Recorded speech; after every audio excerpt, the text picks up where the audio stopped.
Je m'appelle Chloé Venancio. Je suis physiothérapeute à la clinique multidisciplinaire Le Phare Santé. Aujourd'hui, en collaboration avec l'Association de la neurofibromatose du Québec, je vous présente une conférence sur comment accompagner son enfant lors d'un retard de développement moteur. Présentation rapide.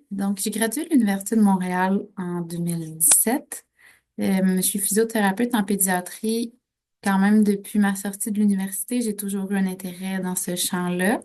J'ai eu la chance de faire en fait 2 stages en pédiatrie, un au CHU Sainte-Justine, puis l'autre au Centre de réadaptation Marie-Enfant qui est affilié au CHU Sainte-Justine aussi. Puis quand j'ai commencé à travailler dans ma pratique personnelle, j'ai j'ai travaillé dans différents milieux, mais j'ai pas mal toujours fait de la pédiatrie en clinique externe dans un hôpital régional. J'ai fait de la pédiatrie pour le programme Agirto. Puis, j'ai aussi fait de la pédiatrie dans un contexte de clinique privée. J'ai touché aussi à plusieurs autres clientèles, mais mon amour a toujours été au niveau de la pédiatrie, au niveau des enfants. Je trouve que c'est une clientèle qui est vraiment exceptionnelle. Puis, c'est vraiment, faut pas les voir comme des petits adultes qui ont leurs particularités à eux. C'est vraiment une clientèle qui me passionne depuis déjà plusieurs années. La majorité de ma clientèle a moins de 2 ans en général. Par contre, tout ce qui est développement moteur, c'est important de savoir que ça reste un petit peu, ça suit pas mal toujours les mêmes caractéristiques.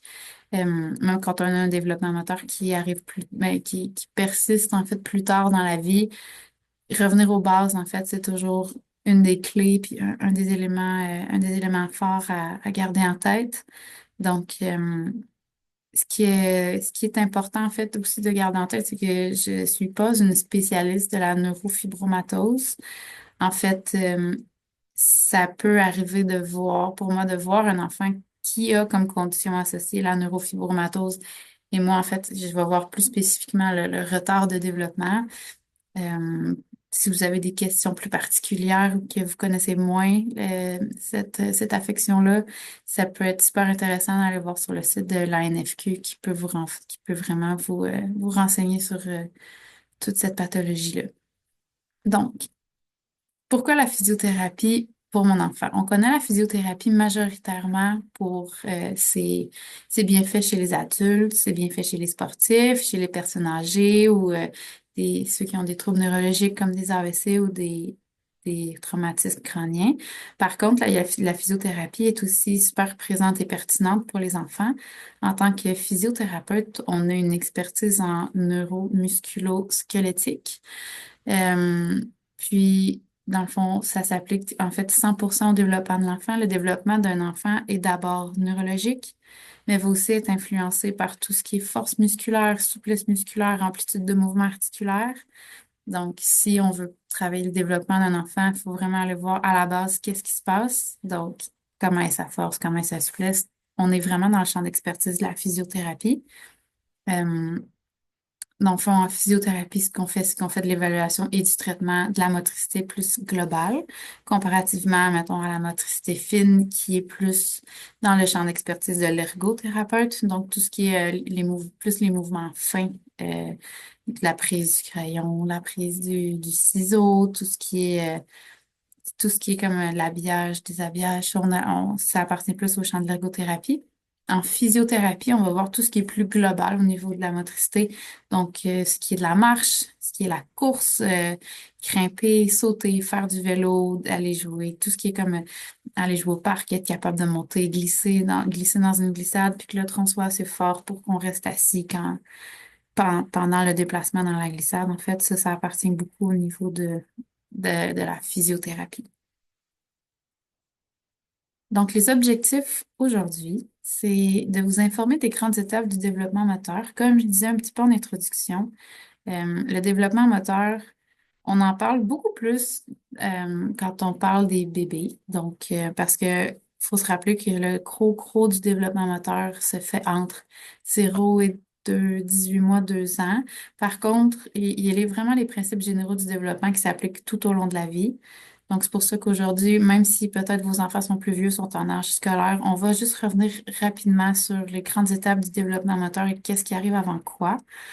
Ensuite, sensibiliser le rôle, dans le fond, les parents à leur rôle clé dans le développement de leur enfant. Puis vraiment, mon but, en fait, il y a une chose aujourd'hui que vous faites, c'est vraiment que vous sortiez d'ici avec comme une confiance que vous pouvez vraiment aider votre enfant au quotidien avec des petits gestes qui sont peut-être simples et banals, mais qu'à force de répéter et répéter, ça va faire une différence pour eux. Puis, proposer des stratégies pour encourager le développement des habiletés à la maison dans un climat agréable et harmonieux.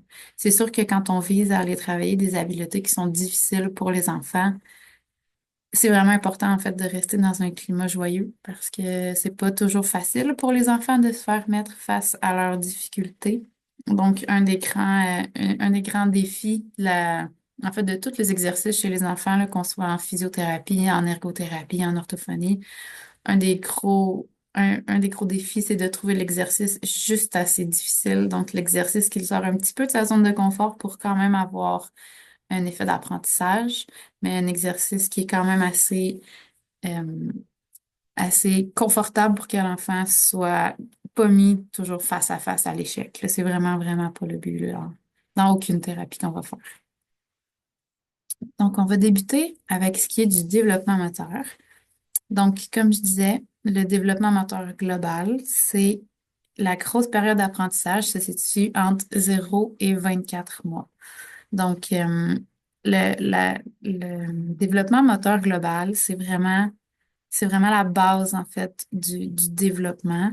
Quand on regarde vraiment le développement des différentes sphères de l'enfant, dans le 0 à 18 mois, on a vraiment un gros apprentissage au niveau de la motricité. On part d'un bébé qui, à la naissance, fait après rien par lui-même. Le bébé tient pas sa tête, le bébé tient pas assis, le bébé est pas capable d'amener les mains à la bouche, manque de coordination.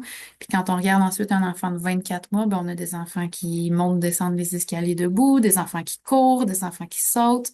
Donc, c'est vraiment, l'apprentissage est phénoménal entre 0 et 24 mois, puis ça demande une capacité d'adaptation exceptionnelle, vraiment. Ensuite, le début du, le début du développement, c'est vraiment au niveau de la globalité parce qu'on peut pas vraiment avoir un développement moteur plus fin, plus spécifique si on n'est pas stable au niveau global. Donc, après le développement global, il se chevauche le développement de la motricité fine. Puis, un petit peu plus tard, il y a le développement du langage aussi. Donc, la motricité globale, c'est la base, c'est les fondations de tout ce qui est développement. C'est, c'est important toujours, on va en reparler plus tard aussi, là, mais pour être capable d'écrire, pour être capable de découper, on n'a pas le choix d'avoir un dos qui est fort parce que sur le dos s'articulent les omoplates. Les omoplates, c'est un peu vraiment le plancher un peu des bras.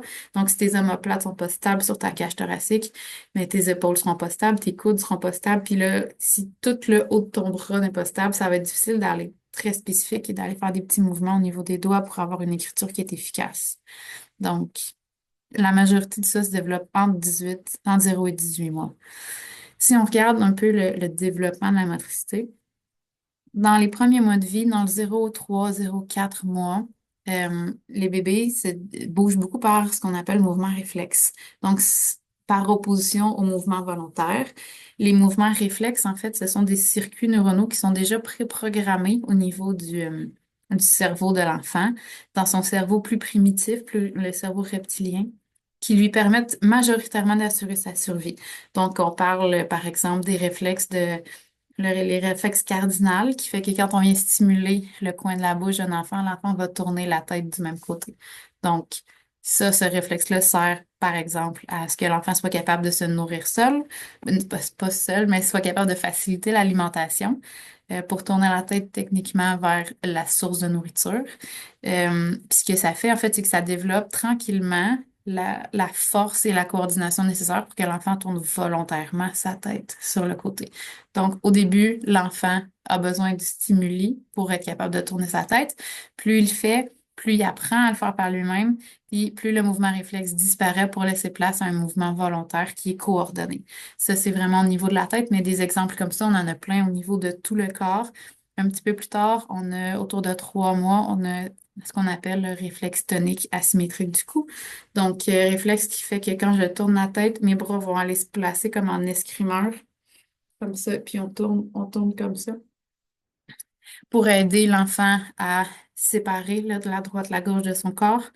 Euh, Parce qu'au début, on a toujours fait des mouvements symétriques, donc les bras, puis les bras, les jambes qui bougent à peu près en même temps. On a de la difficulté à séparer un côté à l'autre du corps.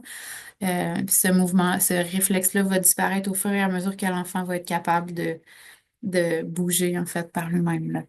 Un autre qu'on voit, puis que souvent les parents vont me questionner en suivi, c'est le réflexe d'agrippement. On connaît beaucoup le réflexe d'agrippement palmaire quand on vient stimuler la main du bébé, que le bébé referme les doigts dessus.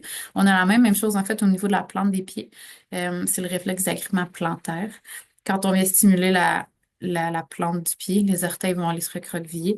Puis des fois, ça disparaît en fait quand le bébé est habitué d'être debout. Donc, les premières fois qu'un enfant va se lever debout, il va se tirer pour les premières fois, on va voir un agrippement des orteils au sol. Puis, il y a certains parents qui s'inquiètent là, de voir que les orteils sont vraiment agrippés au sol. C'est le réflexe qui est stimulé. En fait, là, le réflexe étant quand il y a une stimulation au niveau de la plante du pied, les orteils se crampent. Donc, le contact du pied au sol fait que les orteils crampent. Donc, mais ça disparaît dans le fond plus que l'enfant est debout. Il y a moins besoin pour son équilibre de garder les orteils vraiment recroquevillés. Donc, ça disparaît avec le temps. Donc, les mouvements réflexes, on les voit entre 0 et 9 mois environ, ou pour les plus vieux, là, ils vont se transformer en mouvements volontaires coordonnés. Il y a des enfants, c'est évalué majoritairement en ergothérapie là, au Québec. Il y a des enfants chez qui les réflexes vont persister, qui ça peut interagir avec le contrôle volontaire du mouvement.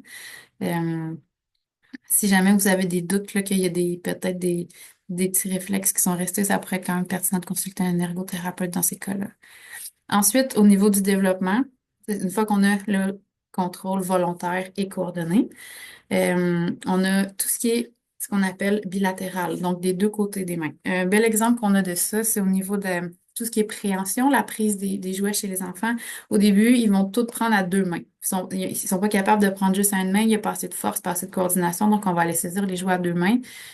Plus qu'on vieillit, meilleur on devient. Là, on va avoir des mouvements unilatéraux, donc juste une main. On va être capable de manipuler, de regarder un objet à une main, on va être capable de changer l'objet de main.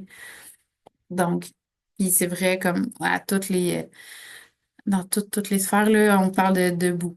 Au début, quand on va se lever debout, on va pousser avec les deux jambes pour être capable de se lever. Après ça, on va être de plus en plus fort au niveau des jambes. Je vais mettre juste un pied en avant puis je vais me lever comme en position fente.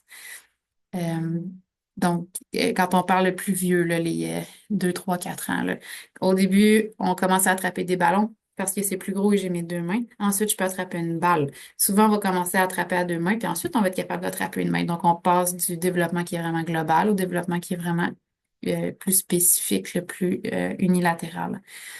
Puis pour les plus petits bébés, là, un autre concept qui est super important au niveau du développement moteur, c'est le concept de gravité.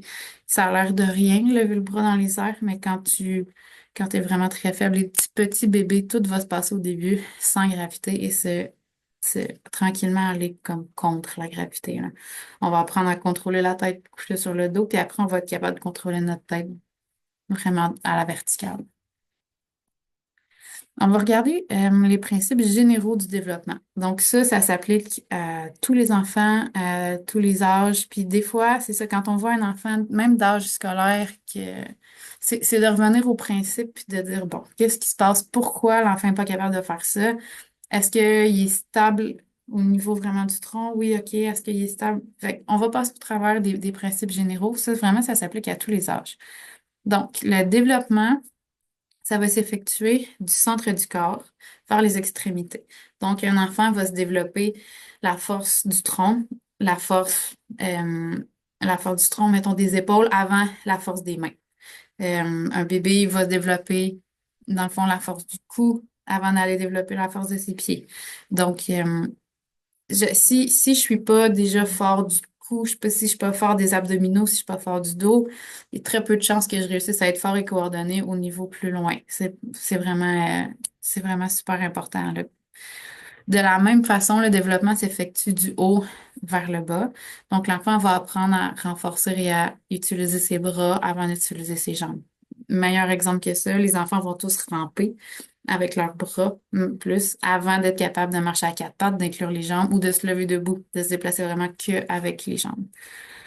Puis, Tout le développement commence par des mouvements grossiers puis précis. Donc, quand on parle d'un enfant d'1 an et demi, 2 ans qui veut lancer une balle, faites son mieux, lance une balle vers l'avant, c'est grossier. Puis plus qu'il va le faire et le répéter, le mouvement va devenir de plus en plus précis. C'est vrai dans tout. On regarde les dessins des enfants. Alors, on a vraiment des mouvements qui sont très grossiers. Puis, à force de le répéter, puis de se pratiquer, on va vraiment, la prise au niveau du crayon va changer. Puis, on va voir un résultat qui va être beaucoup plus précis. Mais faut toujours avoir pratiqué le grossier avant d'être capable d'arriver vers du précis. Euh, le développement va débuter par la stabilité, puis on va développer de la mobilité. Donc, ça, ce que ça veut dire, en fait, c'est que avant d'être capable de bouger dans une position, il faut être capable de la tenir sans bouger, en fait, en position statique. Il faut qu'un enfant soit capable de tenir debout avant d'être capable de marcher. Il faut qu'un enfant soit capable de tenir un petit peu sur un pied sans bouger avant d'être capable de sauter. Donc, la stabilité est vraiment importante quand on veut évaluer la mobilité. Euh, On en a parlé tantôt, dans le fond, que tout le développement va se faire de façon bilatérale puis unilatérale. C'est vrai aussi, dans, on ne devrait pas voir un enfant qui est droitier ou gaucher avant au moins, au moins 18 mois. Puis c'est un minimum. Pourquoi, en fait? C'est que c'est vraiment, on est vraiment dans le développement de base de la coordination et du contrôle. Donc, oui, c'est important qu'on soit droitier ou gaucher rendu à un certain point parce que au niveau des mouvements très, très précis, ça demande une spécialisation. En fait, si je veux être capable d'écrire, si je veux être capable de découper, il faut que j'aille pratiquer. Puis si je passe mon temps à changer droite-gauche, ben c'est comme j'ai moins de temps pour pratiquer parce que je suis toujours en train de diviser, en fait, le temps pratique. Par contre, si je suis en train de découper, j'ai quand même besoin que mon autre main stabilise la feuille et la déplace. Donc, j'ai besoin d'un contrôle et d'une force de base sur l'autre côté.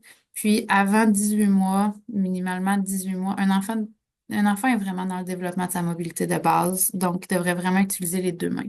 Si jamais on a un enfant qui, avant 18 mois, est vraiment a vraiment fortement un côté préféré, euh, le premier des conseils, ce serait vraiment de proposer en fait des choses de l'autre côté. Voir est-ce que c'est juste parce que des fois c'est vraiment une question d'environnement.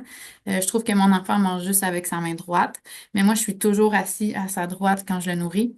Puis à chaque fois que je lui donne les aliments, lui il me tend la main droite. Mais si je change la chaise de côté, est-ce qu'il va avoir tendance à tout tourner son corps pour aller chercher avec la main droite ou il va juste changer puis il va prendre la main gauche? Est-ce que c'est vraiment juste l'environnement qui favorise un côté ou c'est vraiment que mon enfant a une préférence pour un côté? Ça pourrait laisser supposer peut-être des petites problématiques sous-jacentes, peut-être au niveau de la force musculaire de l'autre côté, de la coordination, des raideurs, des fois articulaires qui font que les enfants ont une préférence. C'est vraiment la symétrie au niveau du développement moteur global avant 2 ans. C'est euh, c'est vraiment un pilier là, du développement, vraiment. C'est aussi important de savoir que le développement est fortement influencé par l'environnement après 1 an. Avant 1 an,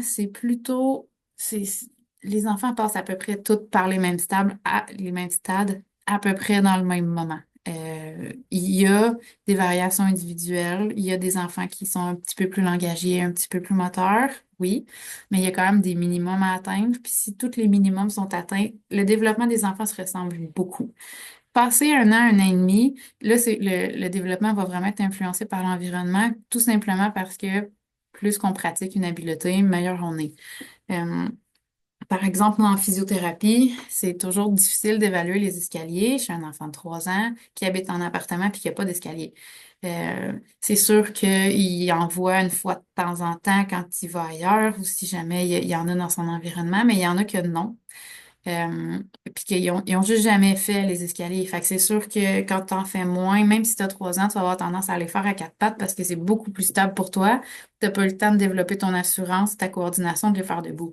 C'est pas nécessairement un retard de développement, c'est plus au niveau de l'environnement, l'enfant n'a pas vraiment été exposé. Là, c'est un exemple d'escalier, mais ça peut être vrai pour tout, là. Tu sais, si un enfant de 7 ans n'a jamais eu la chance d'essayer un vélo, C'est normal qu'il fasse pas de vélo, même s'il a 7 ans. Si on est, tu sais, quand on essaie d'évaluer les habiletés plus avancées, ça dépend beaucoup, beaucoup de l'exposition, puis, euh, puis de la pratique, en fait, des enfants, là. Ce qui est moins le cas dans la petite enfance, que le développement de base est vraiment plus neurologique et moins environnemental. Puis un autre principe super important pour le développement, c'est la répétition. Ça demande de la répétition, de la répétition, de la répétition. Si vous avez des enfants, là, vous savez c'est quoi. Ils répètent, ils répètent. Quand ils ont trouvé quelque chose qu'ils aiment, ils leur font, ils leur font, ils leur font, ils leur font. Avoir 2 ans, là, c'est éternellement mettre dedans, vider, mettre dedans, vider, mettre dedans, vider. Puis ils apprennent. C'est comme ça qu'ils apprennent, en fait. Ils apprennent la coordination motrice, ils apprennent les relations de cause à effet, ils apprennent la gravité, ils apprennent en répétant. Puis même en tant qu'adulte, là, si on regarde tout ce qui est développement d'habileté, personne ne peut apprendre à jouer du piano du jour au lendemain, là. La répétition est ultra importante. De répéter, répéter, répéter. C'est vraiment, puis c'est inné chez l'humain, là. On répète pour s'améliorer. Même si personne nous a jamais dit que c'était important, là, on répète pour s'améliorer, pour se pratiquer. Les enfants plus jeunes, quand on les amène au parc pour la première fois, souvent ils vont se choisir. Il y a plein, plein de places, là. Tu peux monter par l'échelle, tu peux monter par l'escalier, tu peux monter par le petit mur d'escalade, mais souvent ils vont s'en choisir un. Juste un, puis ils vont le monter, puis le monter, puis le monter, puis le monter. Puis la première fois, ils cherchent. Puis là, la deuxième fois, ils sont un petit peu plus rapides. Puis la deuxième fois, ils peuvent sauter une marche. Puis la troisième fois, ils sont vraiment plus rapides, ils sautent une marche, puis ils parlent en même temps. Donc, ils apprennent. C'est important de répéter, c'est important. Ça fait partie de l'apprentissage. C'est vraiment, euh, c'est vraiment un principe aussi qui est vraiment important, là. Quand les bébés, là, à 7 mois, commencent à rouler, rouler, rouler, s'ils n'ont pas roulé 72 fois dans la journée, ils n'ont pas roulé une fois, là, ils roulent. C'est vraiment, la répétition, c'est vraiment la base de l'apprentissage. Donc, quand on regarde au niveau des neurosciences, il y a beaucoup de recherches qui se sont faites dans les dernières années. Si jamais c'est quelque chose qui vous intéresse, les neurosciences, il y a, dans le fond, l'université Harvard aux États-Unis qui a tout un programme complet sur les neurosciences chez les enfants. C'est désolé mon anglais, le Center of the Developing Child, le centre de l'enfant qui se développe, traduction libre.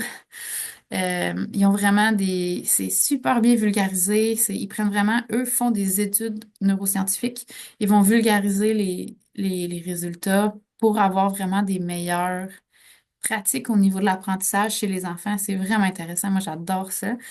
Je vous en fais un petit survol ici, mais si c'est quelque chose qui vous intéresse, je vous encourage fortement à regarder ça. Ça change beaucoup la perspective qu'on a sur l'enfance. Puis en fait, quel genre de stimulation qui est mieux d'offrir ou moins mieux d'offrir aux enfants. Donc, c'est vraiment, vraiment intéressant comme branche.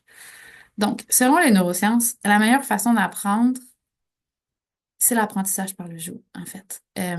Les connaissances sont vraiment plus durables, sont plus complexes, puis sont vraiment plus significatives pour les enfants. L'apprentissage par le jeu, c'est un petit peu opposé comme à l'apprentissage structuré. Là, je parle pas de jeu structuré, je parle vraiment d'apprentissage structuré. Donc, puis ça, c'est vraiment important quand on parle comme d'exercice. Tu sais, de quoi faire à la maison. Il faut vraiment que l'apprentissage soit un jeu. C'est une grosse différence entre la physiothérapie régulière puis la physiothérapie pédiatrique. La physiothérapie pour adultes, on se gêne pas de vous dire, OK, on va faire tel exercice 10 fois, 3 fois par jour. On peut pas faire ça avec un enfant, là. On peut pas faire ça avec un enfant. S'il te plaît, fais une roulade vers la droite 10 fois. C'est pas ça. Faut vraiment que ce soit ludique, il faut que ce soit motivant, il faut que ce soit agréable. Puis c'est ça qui va faire toute la différence entre un exercice qui fonctionne, un exercice qui est significatif, un exercice qui vraiment va apporter un gain à l'enfant ou un exercice qui va complètement désintéresser l'enfant, là. Donc, il y a plusieurs types d'apprentissage, plusieurs, j'ai perdu mon mot, je suis désolée. Donc, quand on regarde au niveau du jeu, quand on les place sur une ligne de structuré vers non structuré, il y a plusieurs façons d'orienter comme un exercice. Là, je le présente en jeu, mais je vais vous présenter en fait le continuum d'apprentissage. Donc, quand on regarde le jeu, euh, la chose qui est importante à savoir, c'est que le jeu, c'est la méthode d'apprentissage des enfants. Les enfants qui n'ont pas de retard moteur, ils apprennent par le jeu. On n'a jamais besoin de leur faire des jeux dirigés, aujourd'hui, je vais travailler son équilibre. Non, parce que les enfants, leur cerveau apprend avec le jeu. Du jeu libre, tout simplement, on n'a même pas besoin de mettre des jouets à disposition des enfants. Les enfants vont juste créer leur jeu, puis c'est assez pour qu'ils apprennent. Les enfants qui ont pas de difficultés au niveau de l'apprentissage. Donc, le jeu libre, c'est vraiment non structuré. Il n'y a pas de règles, il n'y a pas de temps défini, il n'y a pas d'espace particulier. C'est juste de laisser les enfants jouer au parc ou laisser les enfants jouer au sous-sol, peu importe, là. Le jeu libre, c'est vraiment le jeu, dans le fond, la façon la moins structurée d'apprendre, puis qui est plus que très suffisante pour la majorité des enfants. Quand on a un enfant qui a une difficulté plus au niveau de l'apprentissage, on va vraiment aller viser l'apprentissage par le jeu. Ou même, en fait, c'est que si on veut apprendre une nouvelle habileté à l'enfant, l'apprentissage par le jeu, c'est vraiment ce qu'on préconise. Puis si on va plus loin dans notre continuum d'apprentissage, on a l'apprentissage formel, qui est là, on est plus au niveau des feuillets, mettons. Là, on va dire à l'enfant, ah, assis-toi, on va tracer des zigzags pour apprendre à écrire. On va donner une feuille, le thème est imposé, là. C'est l'Halloween, donc je te donne une feuille citrouille. C'est un apprentissage vraiment structuré, formel qu'on appelle. Comparativement à l'apprentissage par le jeu, qu'on peut séparer en deux, donc qui est semi-structuré. Donc, on a un jeu que l'enfant dirige et l'adulte va guider. Là, quand on est dans l'apprentissage par le jeu, on a un objectif en tête. Donc, par exemple, aujourd'hui, je veux travailler l'équilibre debout. Je veux travailler l'équilibre debout chez un jeune qui est rendu à presque 2 ans, qui marche pas encore. Fait qu'on est rendu à travailler l'équilibre debout. Donc, si je vais dans ma première partie d'apprentissage par le jeu, l'enfant dirige. Moi, mon but dans ma tête, c'est de travailler l'équilibre. Donc, avec quoi lui a envie de jouer? Ah, je vois, il a envie de jouer avec tel jeu. Génial, on le sort. T'as envie de jouer avec tel... Ah, t'as envie de jouer à la table. Ben, génial, on va aller à la table. C'est lui qui dirige tout. Puis moi, ensuite, une fois qu'il va être debout, installé à la table avec son jeu, je vais mettre un coussin d'équilibre sous ses pieds. Je vais mettre un... Mais je vais faire mon exercice, je vais le tenir sur un pied, je vais faire passer des petites autos sous ses orteils pour changer ses points d'appui. Donc, c'est l'enfant qui dirige, mais vraiment selon les intérêts de l'enfant. De la même façon, c'est un petit peu plus structuré, mais on est encore dans le jeu. Ça fonctionne mieux chez les plus vieux que chez les plus jeunes, chez qui on peut plus faire des compromis sur les jeux, là. Je sais que j'ai un enfant de 4 ans qui s'en vient, puis l'enfant aime les bébés. Mais là, j'ai préparé un petit parcours moteur on s'en va en pique-nique avec le bébé. Donc, on doit passer sur un pont pour marcher sur une surface étroite. Ensuite, on doit marcher sur des sables mouvants pour marcher sur une surface instable. Donc, le jeu est vraiment dirigé par l'adulte. J'ai préparé un truc d'avance qui, idéalement, quand même, tient compte des intérêts de l'enfant. Mais j'ai déterminé le jeu, je détermine les règles, je détermine ses composantes. Ça fonctionne aussi. C'est plus dirigé, mais quand on trouve un bon équilibre entre l'objectif et les intérêts de l'enfant, c'est vraiment ce qui va le mieux. Donc, c'est vraiment ce qu'on vise en tout temps. Même nous, on fait ça en thérapie à tous les jours.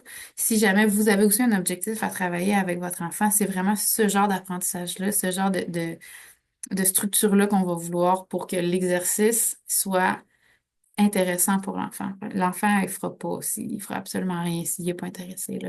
Donc, vraiment, suivre les intérêts de l'enfant, c'est super important. Que le jeu soit planifié d'avance ou pas. Rendu là, c'est vraiment selon chacun, comme on est capable d'adapter les exercices rapidement à l'intérêt ou si on préfère prévoir d'avance. Ça dépend des enfants aussi. Mais donc, si vous avez un enfant qui n'a pas de retard, qui n'a pas de difficulté, le jeu libre, souvent, c'est assez. Sinon, si on va aller travailler des apprentissages, l'apprentissage par le jeu, c'est vraiment ce que les neurosciences préconisent pour les apprentissages, comparativement à l'apprentissage formel, qui souvent est moins significatif pour l'enfant. Il retient moins ce qu'il a appris, là. Donc, concrètement, un jeu dirigé, c'est ce qu'on vise en fait, le jeu dirigé. Donc, on est en apprentissage par le jeu, mais dirigé. On cherche vraiment quelque chose qui est amusant, qui est significatif, qui suit les intérêts de l'enfant. Si votre enfant aime la Patte Patrouille ou n'importe quel dessin animé qui est populaire en ce moment, C'est une méthode vraiment facile souvent d'aller chercher son intérêt, là, de se faire un parcours moteur comme la patte patrouille. Désolée, c'est souvent mon exemple. Moi, mes enfants ont exactement l'âge de la patte patrouille actuellement. Donc, souvent, on va se faire des parcours pour aller jusqu'à la tour de contrôle. Puis là, ils rentrent dans le jeu, puis ils sont super motivés, puis ils sont tout à coup prêts à prendre un petit peu plus de défis que si je leur avais juste dit, Hey, est-ce qu'on fait, on marche sur un pont, qu'il n'y avait pas de but, là, au fond. Donc, que ce soit amusant, significatif, ça va tout changer sur la participation au jeu. Pour l'enfant, là.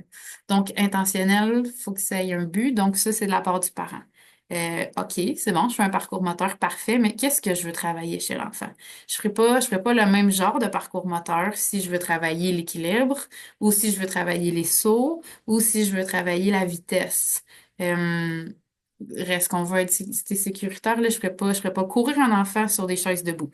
Mais pour un enfant qu'on veut travailler l'équilibre, de passer debout d'une chaise à l'autre, c'est un très beau plan. Il faut vraiment prévoir d'avance qu'est-ce qu'on veut faire. Vous voulez travailler un peu la force des abdominaux de votre enfant. Bon, comment je peux travailler la force des abdominaux? Est-ce que je peux préparer un petit coussin peut-être qui va faire qu'il est un petit peu instable pendant qu'on va jouer au Uno? Génial. Donc, c'est intentionnel. Il y a un but derrière ce que je fais. Puis, comme que j'ai parlé un petit peu plus au début, il faut que ce soit juste assez difficile. La motivation, c'est ce qu'il y a de plus important chez l'enfant. Puis un des plus grands démotivateurs, en fait, c'est le sentiment d'échec. C'est vraiment les enfants, souvent plus ils vieillissent, plus qu'ils s'en rendent compte qu'ils ont peut-être plus de difficultés que leurs amis à faire des jeux moteurs. Donc, ça peut être confrontant. C'est pas quelque chose qu'on veut continuer de pousser. On veut quand même être capable de leur les aider à s'améliorer. Puis comme dans tout, on peut pas s'améliorer si on reste tout le temps dans notre zone de confort. Donc, c'est trouver le bon équilibre entre j'offre une activité qui est un petit peu challengeante pour l'enfant, mais que je le sais qu'il va réussir parce que réussir, c'est important. Euh, le jeu à l'extérieur, c'est quelque chose qu'on prend encore pas assez. Il y a tellement de bienfaits pour le jeu à l'extérieur, autant quand on regarde la santé physique que le développement moteur. À la mode ces temps-ci, puis je suis vraiment contente qu'on en ait reparlé beaucoup dans les derniers mois, la dernière année, le jeu risqué. À quel point c'est important pour les enfants de prendre, dans le fond, des risques quand ils jouent. Parce que le jeu à l'extérieur offre quand même beaucoup. Quand on s'intéresse aux jeux risqués, en fait, la chose à savoir, c'est qu'un risque et un danger, c'est pas la même chose. Donc, on peut tolérer un certain niveau de risque, mais pas de danger. Le danger, c'est dangereux, hein, ça le dit.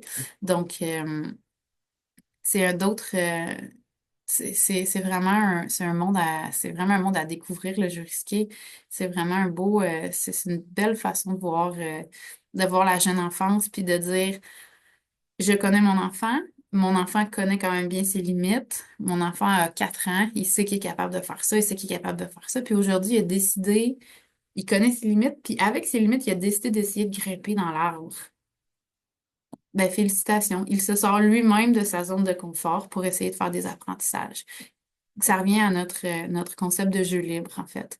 Que les enfants, souvent, juste avec le jeu libre, vont apprendre à peu près tout ce qu'ils ont à apprendre, là. Donc, au niveau de la motricité.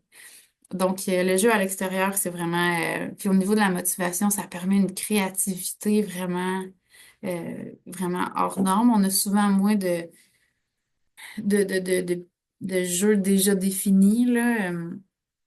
Comme à l'intérieur, on a souvent des jeux que tu payes, ça fait de la musique, là. On n'a pas ça à l'extérieur. L'enfant n'a pas le choix de faire sa propre musique s'il veut de la musique. Souvent, les camions, ils font pas de bruit. C'est l'enfant qui fait des bruits, en le faisant avancer. Donc, on est vraiment au niveau de la créativité. Le jeu à l'extérieur, c'est génial. C'est multisensoriel aussi. On en parle moins souvent, mais pour un enfant qui a des retards moteurs, d'aller dans du multisensoriel, c'est souvent super intéressant. Jouer nu-pied dans le gazon. Jouer à l'ombre, il fait plus froid, au soleil, il fait plus chaud. On peut faire des courses pour se cacher du soleil qui brûle d'un arbre à l'autre. C'est vraiment, ça ajoute une autre dimension, en fait, au jeu. Plusieurs nouvelles expériences comparativement à l'intérieur qui est un peu toujours le même, là. L'extérieur nous offre plusieurs façons de... il y a différents parcs, on peut aller en forêt, on peut aller à la plage, ça offre différentes textures, ça offre différents défis, ça offre vraiment... c'est des expériences à l'infini se retrouver à l'extérieur, là. Donc, le jeu dehors, vraiment à préconiser en tout temps. Retard moteur ou pas. On adore le jeu à l'extérieur. Une façon qui est quand même facile de travailler majoritairement les abdominaux, je dirais, là, c'est de varier les positions de jeu. On parle souvent pour les enfants, vraiment bébés, de l'importance du ventre, le fameux tummy time. Euh, que c'est important de les mettre sur le ventre, développer la force de leur cou, développer la force de leur dos. En fait, c'est important à tous les âges. Puis c'est une façon quand même facile, puis tu sais, ça coûte rien de se mettre sur le ventre, là. C'est super accessible. Donc, continuez de jouer sur le ventre, même quand vous êtes plus vieux, même à 2, 4, 7, 8 ans. C'est souvent un exercice que je vais donner sur le ventre. Pourquoi? Ça va vraiment renforcer encore le cou, ça va renforcer le dos, ça change de toutes les positions qu'on prend. Quand je travaillais en gériatrie, j'avais une formation sur l'équilibre chez les personnes âgées. Puis c'était encore des exercices qui donnaient de se mettre sur le ventre pour aller vraiment renforcer le dos. Donc, même rendu vraiment plus vieux, c'est toujours bon pour l'équilibre de jouer sur le ventre, en fait. Donc, là, je parle de position, mais après ça, c'est de l'adapter à un jeu. Vous lisez un livre à tous les soirs avec votre enfant, mais une journée sur deux, lisez-le sur le ventre. C'est bon pour vous aussi. C'est bon pour les enfants, c'est bon pour les adultes. Ça travaille à d'autres places, là. L'enfant aime faire des casse-têtes. Génial, on va le faire sur le ventre. Tu veux dessiner? Ben, je vais t'acheter une grande nappe réutilisable, puis on va la mettre par terre, puis on va dessiner sur le ventre. À genoux aussi, ça peut être une autre belle façon à genoux. C'est des positions qu'on n'est pas à côté, donc qui vont vraiment activer le dos, qui vont vraiment activer le tronc, les abdominaux, un peu tout en même temps. Donc, de se mettre à genoux devant une petite table, on peut faire un casse-tête, encore une fois, sinon, un enfant plus vieux, on peut jouer à Uno. On peut jouer à Uno, tout le monde assis autour de la petite table à genoux. Euh, à quatre pattes. Même façon, c'est sûr que c'est pas une position c'est une position qui est confortable, souvent plus en bas de 3 4 ans. Les enfants, peut-être, si c'est peut-être une information, ou c'est une information amusante, là, mais les enfants en bas de 3 4 dépendamment des enfants, là, mais la rotule apparaît autour de 3 4 ans. Si, en tant que parent, vous avez essayé récemment de marcher à quatre pattes, c'est normal que ça fasse mal. Les enfants n'ont pas de rotule, nous, oui. C'est pas super agréable. Donc, quatre pattes, c'est une super belle façon de travailler le tronc. Surtout si vous jouez à un jeu qui demande d'utiliser les mains, là, donc il va falloir, si on joue on fait un dessin, on se met à quatre pattes, puis on a tout le temps comme une main dans les airs, ça travaille vraiment beaucoup la stabilité du tronc. C'est vraiment un bon exercice. C'est plus fatigant, par contre, fait que c'est vraiment de se mettre un timer ou de mettre un sablier, quelque chose qui va vraiment délimiter dans le temps. Un autre, une autre façon de varier les positions que j'aime beaucoup, c'est de s'asseoir sur un gros ballon. Ça peut être comme les très gros ballons d'exercice, les ballons de yoga, mettons, qu'on peut mettre à côté de la table, faire les devoirs assis sur le ballon. Encore une fois, c'est une position qui ne nous permet pas de nous accoter, donc on n'a pas le choix de garder le dos rond. Si jamais je m'affaisse, on tombe. Donc, c'est pas une assise sur quoi on a tendance à s'affaisser. Ça va vraiment chercher une bonne stabilité au niveau du tronc. Euh, puis souvent, tu sais, c'est amusant pour les enfants, là. C'est sûr que si on a, c'est de voir en fait là, dans quel contexte on peut mettre l'enfant sur un ballon, là, si ça a tendance plus à l'exciter puis à l'empêcher de faire ce qui est attendu de lui, c'est peut-être pas. Mais si l'intention derrière l'activité, c'est de faire du renforcement du tronc, assis sur un ballon, c'est vraiment une bonne façon. Puis souvent, quand même facile à implémenter au niveau du quotidien. De la même façon, sinon, des fois, il y a au lieu d'être un gros ballon, parce que ça prend quand même de la place, hein, ça peut être un disque d'équilibre. Donc, c'est environ gros comme ça, épais comme ça. On met ça sur la chaise, là, puis c'est juste un petit peu instable. Donc, l'enfant est assis, peut quand même s'accoter au besoin, mais peut pratiquer aussi un petit peu son équilibre là, de façon assise ou debout sur un disque d'équilibre. Ça aussi, j'aime beaucoup, là, un peu à tous les âges, là. C'est vraiment, disque d'équilibre, c'est quelque chose qu'on peut utiliser vraiment à toutes les sauces, là. Enfant, adulte, debout, assis sur le ventre, là. C'est facile d'aller chercher du bon renforcement avec un disque d'équilibre. La position assis en W, c'est une position qu'on va quand même souvent voir chez les enfants qui ont des lomoteurs. Donc, assis en W, qu'est-ce qu'il faut en penser, en comprendre? Dans la grande majorité des cas, c'est un signe de faiblesse au niveau du tronc. Dans le fond, la position en W, ça vient vraiment mettre les jambes, les hanches en tension, là. Euh, l'articulation elle-même est vraiment comme très, très pris. Ce qui vient faire le bassin vient basculer vers l'avant. Puis ça vient, juste cette bascule-là du bassin vient stabiliser le tronc. Donc, c'est comme si l'enfant n'a pas besoin d'activer sa musculature pour rester assis. C'est vraiment la position de son bassin qui le tient assis avec le dos un petit peu creux. C'est vraiment une position économie d'énergie. Euh, donc, un enfant qui a une petite faiblesse au niveau du tronc, une petite hypotonie au niveau du tronc va avoir souvent tendance à s'asseoir comme ça. Euh, il y a l'idéal, c'est vraiment de corriger la position. Il peut avoir des impacts au niveau du développement osseux, au niveau des hanches. On va vraiment essayer de favoriser les positions alternatives. Donc, de s'asseoir les jambes allongées, les jambes croisées, ou assis sur une chaise. Là, assis sur une chaise, les enfants peuvent pas faire ça, puis c'est quand même aussi confortable pour eux. Mais d'essayer de replacer l'enfant quand il fait ça. Souvent, quand ils vont devenir plus vieux, ils vont le faire par eux-mêmes, là. Mais plus jeune, c'est quand même important, là. Puis souvent, ce que je donne comme truc aux parents, quand les jeunes enfants commencent à faire ça comme avant 1 an, c'est on le va les replacer comme manuellement parce que l'enfant ne comprend pas la consigne, mais de tout le temps donner la même consigne ensemble. Donc, l'enfant, 1 an, on va dire, la consigne elle-même n'est pas si importante que ça. L'important, c'est vraiment d'utiliser la même tout le temps. Donc, en replaçant, on garde les pieds collés en avant, on garde les pieds collés en avant. On garde les pieds collés en avant. Puis à force de l'entendre, l'enfant va vieillir. Puis rendu vers 15, 16, 18 mois, quand on va le voir s'asseoir en W, on va juste lui dire, ah, on garde les jambes collées en avant. Puis l'enfant va se replacer par lui-même. Puis c'est une consigne qu'on peut garder à travers le temps. Idéalement, c'est sûr qu'on va aller comme renforcer le tronc pour éviter de prendre cette position-là. Mais c'est quand même difficile. Souvent, c'est une habitude qui est quand même confortable pour eux, là. Fait que même si on renforce le tronc, ça arrive que les enfants gardent cette position-là. On continue de corriger la position, par contre, là. Donc, pour renforcer le tronc, comme on a discuté tantôt, là, jouer sur le ventre, faire du ballon, des choses comme ça, c'est vraiment quelque chose qui va bien. Ou des exercices plus d'équilibre, là. Donc, marcher sur des surfaces étroites, marcher sur des surfaces instables, aller jouer au parc, faire de la poutre, n'importe quoi qui travaille l'équilibre, là, ça va aider à avoir une meilleure posture au niveau du tronc et moins besoin de se stabiliser avec les hanches. Au niveau de la posture assise, c'est quand même important de savoir en fait qu'une bonne ergonomie au niveau de la chaise va vraiment réduire l'effort musculaire que l'enfant a besoin pour maintenir sa posture. Donc, un enfant qui est assis sur une chaise d'adulte, c'est pas adapté à sa morphologie. C'est sûr qu'il va avoir à travailler plus fort pour rester assis et va se fatiguer plus vite et s'affaisser rapidement. Ce qui est quand même intéressant, ça va être de vérifier la profondeur de la chaise. Donc, si l'enfant a vraiment quand il est à côté au niveau du creux des genoux à l'avant, s'il reste beaucoup de place comme entre ses fesses puis le dossier, il va avoir tendance à s'accoter le dos très, très, très loin.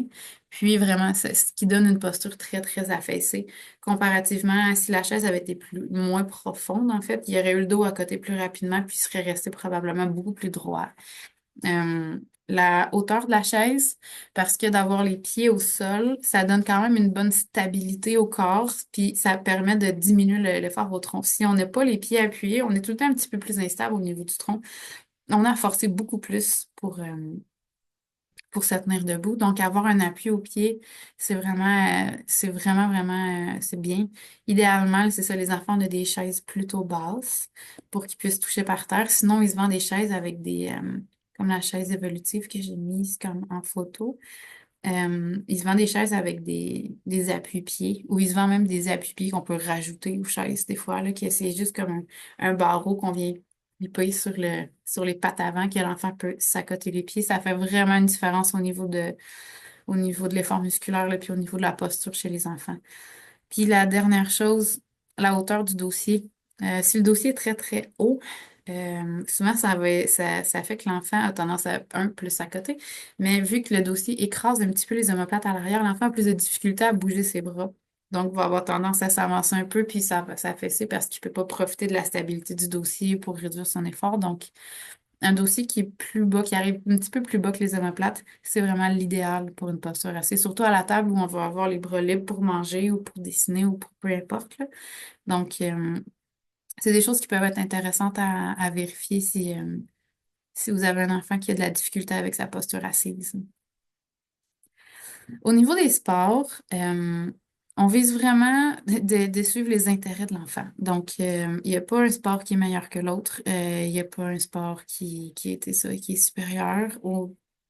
Ce qu'on vise vraiment, c'est le plaisir de bouger, pas nécessairement la compétition. Surtout si l'enfant a un retard moteur. Déjà, de l'intéresser au sport, c'est une victoire. On sait que par rapport à leur père, souvent, ils vivent plus d'échecs parce que c'est plus difficile pour eux. Donc, on vise vraiment du plaisir. C'est parce que juste d'avoir dans sa routine, de bouger, d'avoir de l'amour dans le fond du sport, c'est vraiment important dans la vie. Ça rend ça beaucoup plus facile. Puis on va souvent chercher ça dans la petite enfance. Donc, on vise vraiment le plaisir. Puis suivez les intérêts. Vous avez un enfant qui est très sociable, un sport d'équipe va probablement être plus efficace pour lui qu'un sport individuel. Vous avez un enfant qui aime moins bouger, ben peut-être que les sports d'endurance, c'est moins son genre, on va aller vers un sport plus de précision, plus artistique. Des fois, c'est vraiment de voir ce que votre enfant aime, là.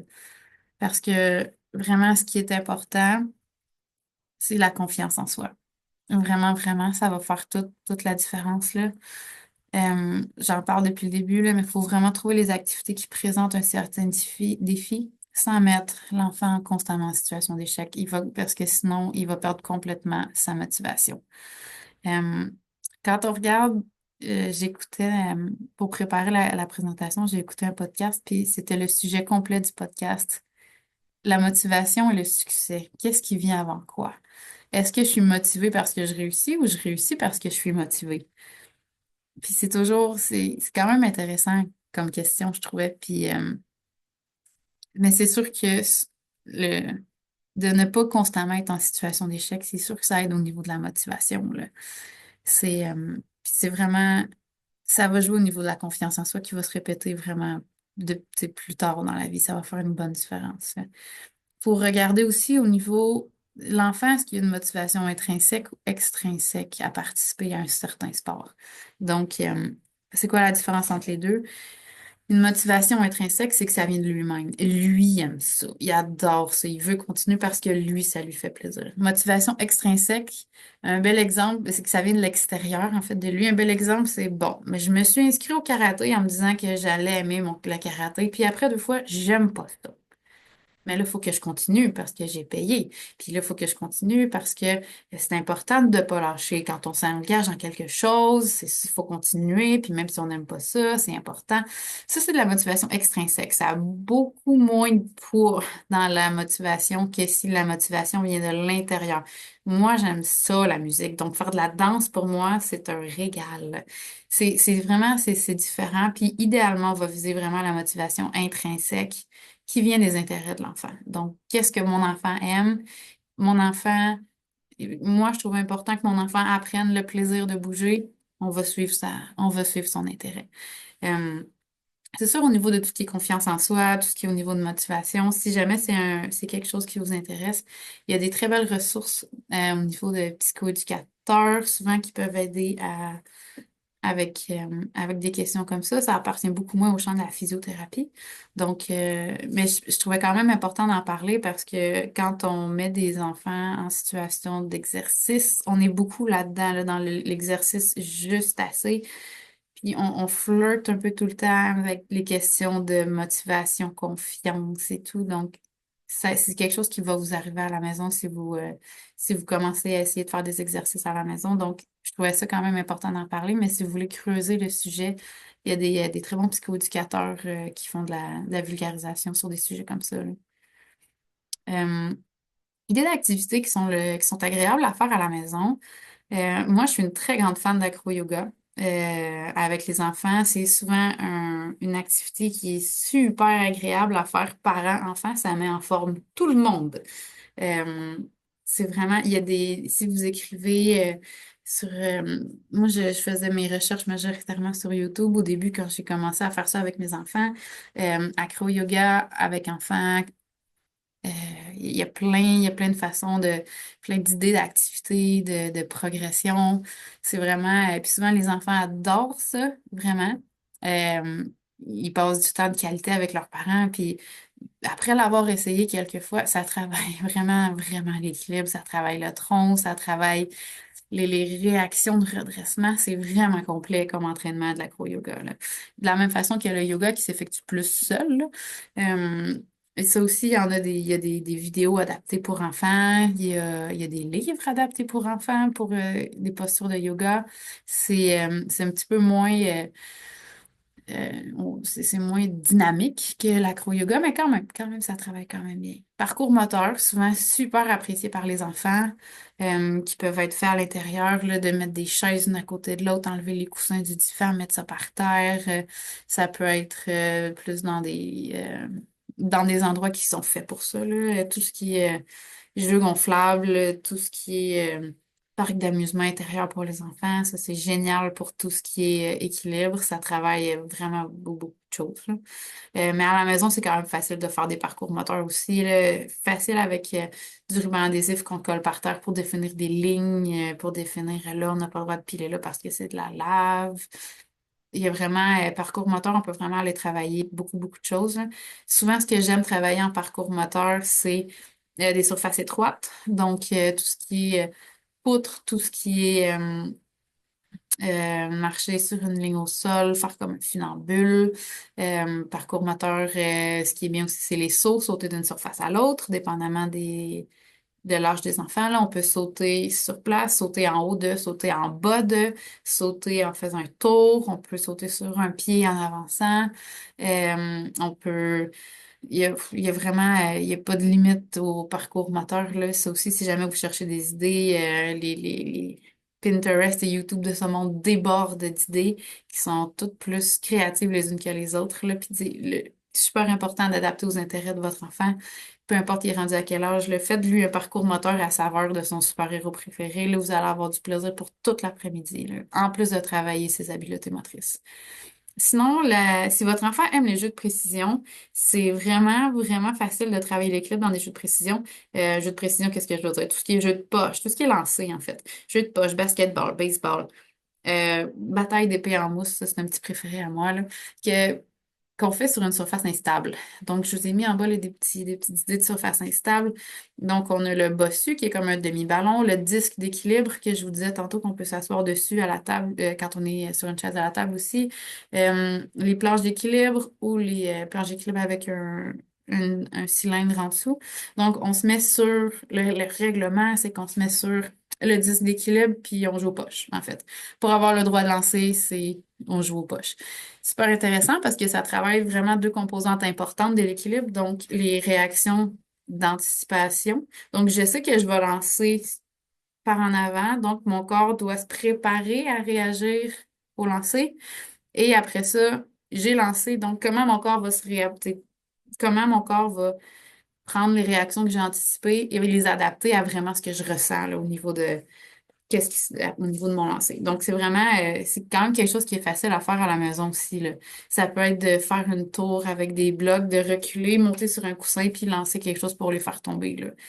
Ça se fait quand même bien. On peut adapter vraiment à tous les âges, là. Pour un enfant qui est plus vieux puis qui adore le baseball, bon, on sort dehors, puis on le met sur une trampoline.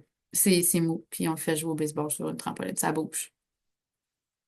D'autres idées d'activités, le livre Yoga Nimo, que j'aime beaucoup pour les enfants plus 7 ans, mettons 3 7 ans en général, là. C'est un livre de yoga, en fait, qui va prendre les positions les plus les plus connus du yoga, puis qui les transforme. Il a fait comme une histoire avec des animaux avec ça. Donc, ça invite l'enfant à adopter les différentes positions de yoga comme les animaux de l'histoire. C'est souvent bien apprécié chez les enfants. Donc, ça peut être une belle idée. Tout ce qui est jeu de mime, c'est vraiment, ça travaille vraiment beaucoup la perception corporelle de l'enfant, les jeux de mime. Ça demande vraiment un bon contrôle moteur, une bonne planification motrice. Vraiment des activités qui sont souvent appréciées aussi des enfants. Puis, même chose, si vous décidez de jouer, faire un jeu de mime debout, ben, pour avoir le droit de mimer, ben, il faut embarquer sur le coussin d'équilibre. Quand vous prenez une marche à l'extérieur, d'utiliser les bordures de trottoir comme surface instable. C'est pas tout le monde qui a une poutre à la maison pour se pratiquer à marcher sur une poutre, mais les bordures de trottoir, ça fait très, très bien. Les enfants n'ont pas le choix de marcher un pied devant l'autre puis vraiment de travailler leur équilibre comme ça. Ensuite, grimper dans une glissade à l'envers. Là, ça dépend vraiment des règlements chez vous. Socialement, grimper dans une glissade à l'envers, c'est pas génial parce qu'il y a quand même des risques de blessures. Par contre, s'il y a personne au parc, grimper une glissade à l'envers, c'est génial pour la motricité. C'est vraiment pas facile, surtout à leurs âges. Ça dépend toujours du type de glissade, là. Mais grimper à l'envers, ça travaille quatre pattes inclinées, puis c'est vraiment, tu peux pas vraiment tricher pour monter une glissade à l'envers. Ça demande une bonne force au niveau des abdominaux. Ça demande un bon contrôle moteur, ça demande de la force dans les bras, dans la force dans les jambes. Moi, c'est un exercice que j'adore donner aux enfants. Grimper une glissade à l'envers. Euh, Si jamais il n'y a personne au parc, c'est certain. On a aussi le livre un peu du style Yoga Animaux. On a le livre La marche des animaux, qui est un autre livre qui va travailler. C'est comme des alternatives de la marche à quatre pattes. Donc, on a comme la marche du crabe qui est sur le dos, on a la marche de l'ours qui est les mains et les pieds par terre, on a la marche à quatre pattes. Puis, il va vraiment travailler parce que c'est vraiment des marches qui sont super efficaces pour travailler l'équilibre, le contrôle, la force du tronc. Puis, il va donner comme c'est significatif pour l'enfant. Oh, je marche comme un crabe. C'est pas juste comme s'il te plaît, mets-toi sur le dos puis mets tes mains en arrière pour marcher. Donc, c'est un autre livre qui fait comme une petite histoire avec des animaux pour travailler de la motricité. C'est vraiment, vraiment un très bon livre. Des jeux de course, des jeux de saut, tout ce qui est course à obstacles ou ce qui est de faire... on va chercher des jeux de course, les jeux de tag. C'est vraiment des super bons pour un enfant qui a plus de difficultés, mettons, à la marche, qui tombe souvent, ou un enfant qui a de la difficulté à arrêter brusquement sa course et repartir d'un autre côté. Ben, c'est vraiment de le pratiquer dans des jeux de course pour travailler comme ça. Puis de changer d'environnement, donc pas tout le temps à l'intérieur, pas toujours au même parc. On va aller dans d'autres parcs pour avoir d'autres styles de stimuli pour être sûr que même si c'est un auto qui passe au lieu d'un ami dans la glissade, ben, je suis quand même capable d'arrêter parce que je suis assez focusée sur ma course que je vais réussir. Puis des jeux de saut comme la marelle, ou ce que j'aime bien, en fait, c'est de découper des traces de pas, puis mettre des traces de pas au sol pour que l'enfant ait à sauter dessus dans le bon ordre. C'est aussi quelque chose qui est super apprécié chez les enfants, puis ça aide beaucoup à travailler les sauts. Pour terminer, je vous propose des ressources québécoises que j'aime vraiment beaucoup si jamais vous voulez continuer de vous informer sur tout ce qui est développement moteur. Au niveau, les trois premiers que je vous ai mis, c'est des ressources qui sont disponibles sur Instagram. C'est trois québécoises, donc très facile à comprendre pour la majorité. Donc, la physio pour enfants, qui est une physiothérapeute qui a vraiment qui a vraiment des bonnes ressources au niveau de tout ce qui est développement moteur. Super accessible, puis elle a vraiment du beau contenu. Josiane Caron-Santa, qui est une ergothérapeute qui fait beaucoup, beaucoup de formations pour les ergothérapeutes, mais aussi pour les intervenants en petite enfance. Elle touche un peu de tout, tout ce qui est motricité globale, motricité fine. C'est elle qui a fait le podcast que je vous ai mis plus bas, Bouger pour grandir. Vraiment plein de belles ressources avec plein de collaborateurs québécois, vraiment à recommander. Puis mon ergo de famille, qui est aussi une ergothérapeute, désolée, qui a aussi plein de beaux contenus, vraiment plus de motricité fine, des bacs de motricité. Elle a vraiment tout plein de bonnes idées de comment on peut faire ça à la maison. C'est vraiment des ressources que j'aime beaucoup. Les trois plus bas, c'est des podcasts en fait que j'aime aussi beaucoup. Donc, Bouger pour grandir, qui est un podcast avec Josiane Caron-Santa, qui touche vraiment tous les aspects de la motricité. Elle collabore avec des orthophonistes, avec des psychoéducateurs, avec des physiothérapeutes, d'autres ergothérapeutes. Elle touche tous les sujets, tout ce qui est le trouble du développement de la coordination, les retards moteurs, les têtes plates, il y a vraiment de tout. C'est vraiment un très, très beau podcast. Le Sideline, qui est plus pour les enfants sportifs, c'est un podcast qui est fait par une chirurgienne orthopédique et une physiothérapeute de Sainte-Justine qui s'intéresse à un peu toutes les facettes du sport. Il y a quand même des podcasts sur le développement moteur et tout. Il y a vraiment, c'est vraiment une belle ressource si jamais vous êtes une famille qui aimait vraiment beaucoup le sport. C'est c'est vraiment inspirant comme podcast. Puis je termine avec À la hauteur de nos tout-petits, qui est un podcast québécois vraiment mélangé sur tout plein de sujets. Il y a de la nutrition, il y a de la physiothérapie, de la psychothérapie. Il y a des sujets vraiment qui touchent plus, sinon les parents eux-mêmes. C'est moins sur les enfants, mais sur les parents, c'est vraiment une belle façon d'en apprendre aussi. J'en ai appris sur le développement moteur là-dessus, dans des champs de compétences différents du mien, puis je trouvais vraiment ça pertinent de vous le partager, là, des belles ressources d'ici. Donc, merci d'avoir assisté à la conférence. J'ai vraiment beaucoup aimé préparer cette formation-là pour vous. Donc, si jamais ça vous intéresse, on fait le 29 janvier à 19h30 une, euh, une petite soirée de questions-réponses. Donc, pour avoir accès au lien, vous pouvez aller sur la page Facebook de l'ANFQ pour vous inscrire à l'événement. Donc, je vous remercie beaucoup de votre temps et je vous souhaite une excellente soirée.